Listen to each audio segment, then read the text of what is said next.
ପାଇ ଉଠିଯିବ କେହି କହିପାରିବେନି।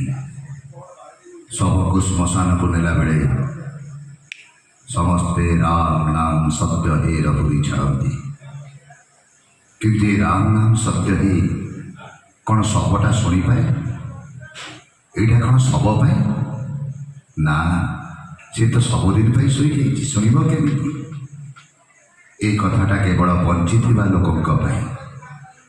এই ରାମ ନାମ ସତ୍ୟ ହେ ସମସ୍ତଙ୍କୁ ଶିଖେଇ ଦିଏ ଯେ ମୃତ୍ୟୁ ସୁନିଶ୍ଚିତ। ତେଣୁ ଏ ମୋର ଭାଇ ଭଉଣୀମାନେ, ମହାକାଳେଶ୍ୱର ବାବାଙ୍କର ଭକ୍ତମାନଙ୍କୁ ମୁଁ ଏତିକି କହିବି, ମରଣ ଆସିବା ପୂର୍ବରୁ ନିଜକୁ ମହାପ୍ରଭୁଙ୍କ ପାଖରେ ସମ୍ପୂର୍ଣ୍ଣ ସମର୍ପଣ କରିଦିଅ।